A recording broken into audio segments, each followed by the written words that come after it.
احلى 100 مليون صباح على كل الناس وكل حبايبنا وكل الناس المشتركه عندنا وكل الناس المشتركه عندنا. زي ما جينا قلنا قبل كده، صلي على النبي وصبعك الجميل، اعمل لنا لايك واشتراك وشير عشان يجي لك كل جديد. قبل ما نبدا الفيديو يا ريت بس صاحب الكلاب الردات دي يتواصل معايا عشان التليفون متكسر والنمر كلها راحت.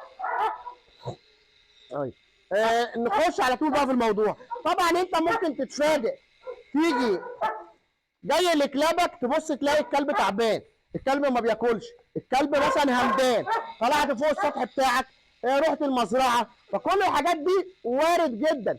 وارد الكلب يتعب، الكلب لا قدر الله يموت، الكلب يقطع اكل. طيب الكلبين الردات دول جينا في يوم قبل ما نتعب، هو ده كده الحمد لله بقوا 10 على 10 وتمام. انا لما جيت تعبت الكلاب تاني يوم تعبوا على طول او في نفس اليوم.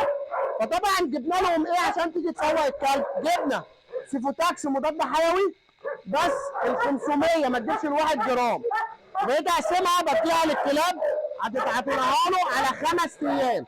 وجبنا امبول ديكساميثازون مع امبول افيل، الاثنين دول بتحطهم في بعض في قلب السرنجه وبترج، بتدي دوت 5 سم والنتايه 5 سم، وبتديهم كمان جبنا لهم كمان كباكت دوت مطهر معوي حلو قوي، وجبنا لهم البافيت مكمل غذائي ومقوي عام كلب فيتامين حلو قوي قوي قوي قوي لمده كده بتاع حوالي 6 7 ايام لغايه ما الكلاب الحمد لله فاقت اهي وبتلعب. الكلاب ديت ما كانتش قادره، ما كانتش بتقدر تمشي، الكلاب تعبت مره واحده، منعت اكل.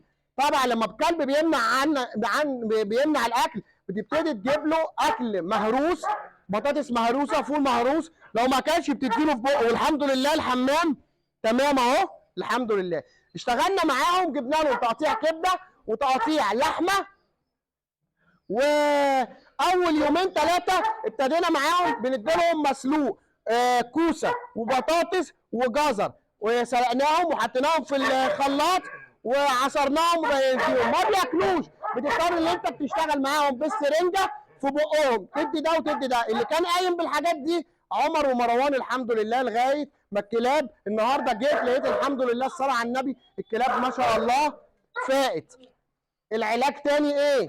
كباكت كل يوم 5 سم للذكر والنتايه،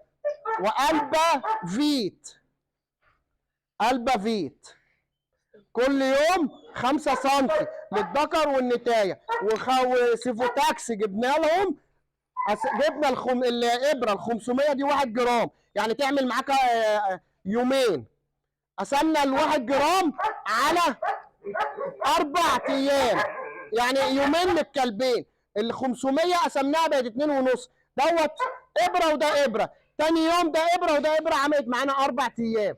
والافيل وديكسا ميثازون بتحط ده بالسرنجه، بتسحبه بالسرنجه ال 5 سم، تسحب الامبول وبعد كده تسحب الامبول الثاني وترجوا مع بعض الامبولين للكلب لمده 5 6 ايام لغايه ما الكلاب الحمد لله الحمد لله فاقت. ايه والله العظيم كنت فاكر الامل في الكلاب دي الصراحه. الحمد لله الحمد لله. يا ريت صاحب الكلاب يتواصل معانا عشان النمر راحت. واي حد يا جماعه يتواصل معانا لان في نمر معظمها راحت بسبب التليفون.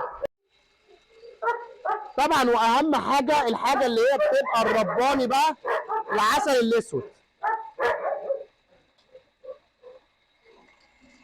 العسل الاسود سحر برضه تديهم كل واحد 5 سم اهو. تعالى يا حبيبي استنى طب استنى هديلك اللي عندك ده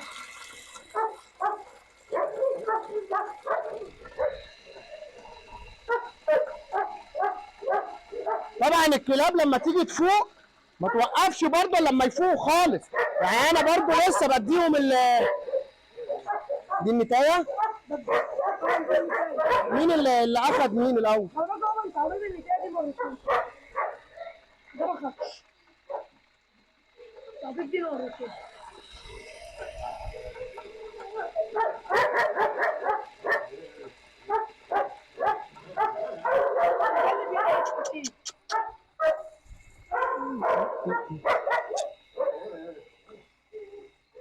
طبعا العسل الاسود ده ادي للكلاب كل يوم 5 سم، 10 على 10، جميل قوي. كل يوم 5 سم. وطبعا بقيه العلاج برضو تديهم. تعال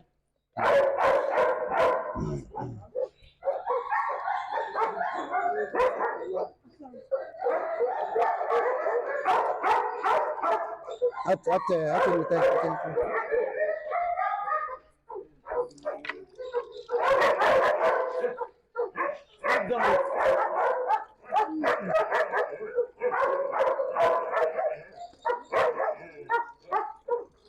بس كده، ونديهم بقى الابر ونقابلكم بقى في فيديو جديد.